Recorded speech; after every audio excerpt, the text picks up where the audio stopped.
يزال إن في الدنيا سلاما وظلال. mala waa laga fiican yahay qof bini aadam inuu isagu iska warramo weligiis ma warramin intaan noolaa nin badan baa ama TV ama qolo jaraa'ida ama qolo raadiyo waa yimaadeen waa ku waraysanayaan weligeyna war ma bixin weligeyna TV ma tegin waxaa dadku daawadaan masaajidda unbay ka qaateen cajaladaha yaalla dee waxaan islahaa cali markuu iska warramaad ka dambaysid calina diid inuu warramo marka wax badan oo idin sheego runtii ay idinku kordhinaysaana ma jiro waqtigiina la lumiyo maaha anu ragga halkan fadhiya waa ka wada da'weyn aan u malaynayaa sheekh maxamed umar mala isku dhadhownahay mustafa xaj ismaaciil haaruun baa la yidhaahdaa reer wadaadaa baa ka dhashay aabbahay xaaji baa uu ku magac dheeraa na sheekh uu ahaa awogay aw haaruun baa la odhan jiray awogay ka dambeeya aw yuusuf baa la odhan jiray reer culummo oo diin ku taxan ayaan ka dhashay reer ahaan gobolka burcaan ku dhashay waqtigii isticmaalkaanan dhashay intii aan dowladda soomaaliya dhalanin dadka geedka hoostiisa ku dhashayna waa ka mid ahay inkastoo aabbahay allah u naxariisto 45 sannadood buu cadan deganaa 1963 buu ka soo noqday laakiin dhaqanku wuxuu ahaa in islaamaha loo diro baadiyo ay baadiyo ku dhashaan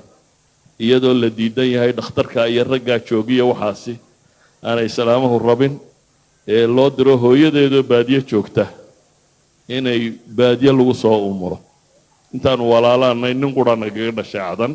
intayadii kaleba baadiyana loo diray baadiyaan ku soo dhalanay baadiyaha gobolka togdheer ee burco ayaan ku dhashay isagaan wax ku bartay malcaamad dugsi hoose dugsi dhexe institutekii jarmalka burco ku yaalay intaasaa ka baxay takhasuskaygu tumaalnimada laydhku ahaa jaamacaddii soomaaliyeed baan ka baxay 1980kii iyadana takhasuskaygu tumaal laydha baan kaga baxay korontada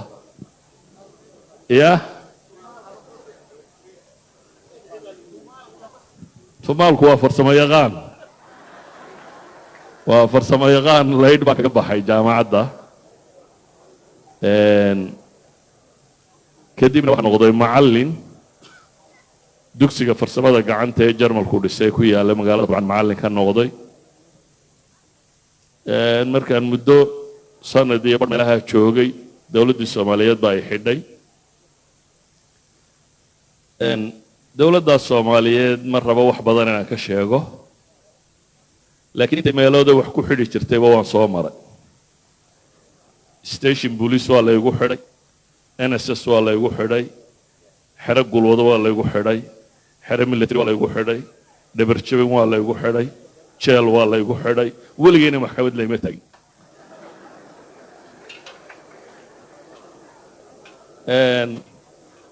mararka qaarkoodna sanadaan ku jiray mararka qaarkood baan 30 bilood ku jiray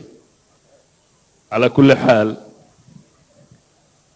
waxbarashada diineedna waxun bay ahayd un culamada Soomaaliyeed ee wadanka degan wixii aanu ka bowsanay ma jirin wadan dabadeed aanu baxay intii dambana saanu joogo un wadanka Soomaaliya ayaa dagaaladii jabhaduhu ka dhaceen magaalada burcaan joogay markii 1988 jabhadu soo gashay waqtigaas baan wadanka ka baxay Yurub iyo meelahaas aan niman xanuunsanayo aan walaalayn geeyay anigoo Yurub jooga dawladda Soomaaliyeedna dhacday 1999kii baan deganaa Yurub March 1999 baan dib ugu soo noqday magaalada Hargeysa ilaa haddana Hargeysa aan deganay laakiin socodkayga Yurub waa tiro badan yahay 12 sannadood oo burciya Hargeysa uma ka dhaxeeya laakiin waa badan yahay socodkayga aan ku noqnoqdo Yurub iyo meelaha aan ku noqdo qaab nololeedkii Soomaaliya waagii horena ee lixdanaadkiina dimuqraasi bay ahayd dimuqraasi qabiilkan uun ku salaysan haddaba aragtaan waxaan xasuustaa iyadoo 1969 68 meelaha markii doorashooyinkii dhacayeen dadku intay wadada maraan baa waxaa la odhan jiray dhulka yaale ilaahay baa leh ka sokowna reer hebel baa leh saas cirka yaale cirkiiyo dhulkaa la sheegan jiray hebelada jiray dowladdii kacaanka ee soomaaliyeed markay qabsatayna scientific socialism baa la qaatay scientific socialismkuna wuxuu noqday diin la dirir annaguna dhallinyaro uun markaa waxoogaa diinta ka garatay oo aan systemkaa ku qanacsanayne hortaagan baanu ahayn ma jirin cilmigu sidanuu hadda u faafsan yahay oo dowladdii soomaaliyeed waxay lahayd censorship aan ogolayn kitaab aan dowladdu ogolaanin waddanka ma soo geli jirin waddankuna sidan uu iminka isaga furaya isagama furayn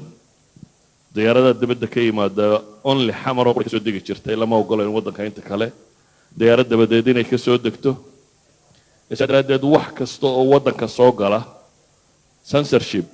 faafreeb wax la yidhahdo soo mari jiray marka kutubtu almost mamnuuc bay ahayd haddaan qiso idiin sheego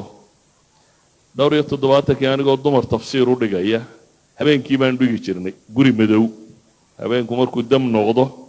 ayaad guri tegaysaa dabeetana halkaasaad waxoogaa dhowr dumaroo lasoo ururiyey tafsiir ugu akhriyaysa tafsiirkan haystay markaa waxaa kitaabkan jalaaleynka la yidhaahdo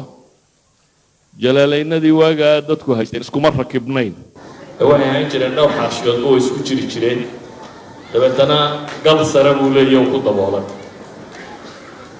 habeen baa labada xaashiyood aad dhigaysaad kala baxaysaa ila wuu furfuran yahay labadii baan la soo baxay habeenkii anigoo meel la sii dhukusaya ayaa dabayliyey timo labadiina dabayshii baa qaadatay yacni kutub ma taallo badani aad bay cidhiidhi u ahayd culimo waddanka waa deganayd laakiin lama ogolayn inay wax dhigaan ama wax akhriyaan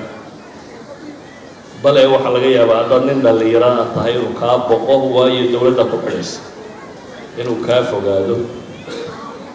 nin inuu tafsiir caama ama akhriyi jiray weliba soomaaliya waagaasi tafsiirka bisha ramadaan unbaa inta badan la akhriyi jiray waqtiyada kale kutubta fiqiga ama naxwa ama waxaasaa la akhriyi jiray على كل حال وحنا قد الله يعني أنت مثل المام يا خويا جانس كايدك وهيستان ما أقولين واقع جانس كان عين كتبته باقي لا جيب كوسيدا تاكل شفته ملك استلموي بينيو أي كتاب أبو بعتاد هليسو إلكترونيكالي شاملة سو دولار قرينيسو ودوري طبقنا مجلد يكون شراء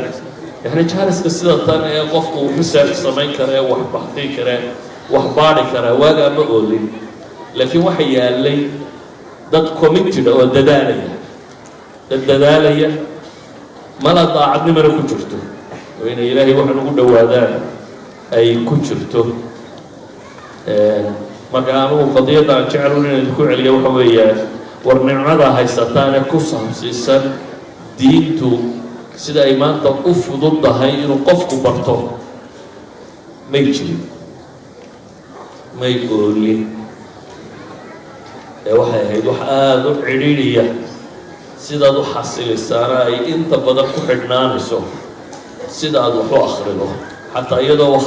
akhriskaagu fiican yahayna aanad helaynin wixii aada akhriyi lahayd uu cidhiidhi kugu gelayo intan dambena dee meelaha un soomaalidu joogto baan wax ka sheegi jirnay anigu macallin baan ahaan jiray saa daraaddeed sheekh maan noqonin weli bana gaadhin macallinkuna daris loo diro buu soo diyaariyaa oo uu daadhiga waana laga yaabaa wakti aanay culammada soomaaliyeed haysanin qalabka technology-ga inaanun yurub ka hortegayo wax akhriyo dad wuxuu akhriyey waxaan xasuustaa cajaladahan ugu badane hore ee 90yadii dadku dhegaysan jireen maqaaxaan ku akhriyi jiray Soomaaliyeed oo Norway maqaaxid Somali Welfare la yiraahdo Somali Welfare Organization ayaa buu war labadii toddobaad maalin wax maydeen akhriyaa ay uga sayraadeen ha niman carabaha ka tagay oo aan diinta isku fiicnayn baa ku badnaa markaasaan bilaabay inaan muxaadaraad xawla al-iimaan arkaan al-iimaan iyo xawla al-xadaara al-islaamiyya inaan ka warramo nin dhallinyaraa baan ah hadal badan 2 saac iyo dheeraad baan maalin leen 14 cashaan mar helaya markaa waxay noqotay markaa inaan 2 saac iyo dheeraad hadlo dadka markaa cajaladahaas baa soo gaadho markaas la siiyay malaa ninkan sheekh weyn waa sheekh weynna marna ma noqonin laakiin uun fursad aanay jirin anigu in wax la duubo maan rabin waxaan xasuustaa waxba ha duubinaan ku idhi nin dhallinyaraa baa intuu kamarad iska soo qaatay buu wuxuu yihi sheekha ma fadhiyo wax akhriya ma iska timi xagga dambe la fadhiista markaa waxaan kala doortay inaan wax akhriyo iyo inaan iska tago markaasaan iska akhriyey dariskii dambaan imi maalintii dambe cajaladu sidaan iminka ay u badayn uma badnayne VHS bay ahaan jireen VHS-kana warshad baa badin jirtay keliya intay cajaladii qaadeen bay warshad geeyeen dabeetana dhowr boqol cajiladood bay ka dhigeen iyagoo meesha ku iibinayaan ugu imi in cabdillaahi xuseen kaahiye la yidhaahday iyo inaan loorane la yidhaahday axmed baaruud iyo iyagoo iibinayaan waar waa sidee dee waxaana iibinaysaa waxay dhahayn sheekh masaajidkaan kirada kaga bixinayna markaasaa iska aamusoo sirida masaajidkaan kirada alagaga bixiyo marka waxaan dadku duubayna anigu kuma talagelina inaan duubo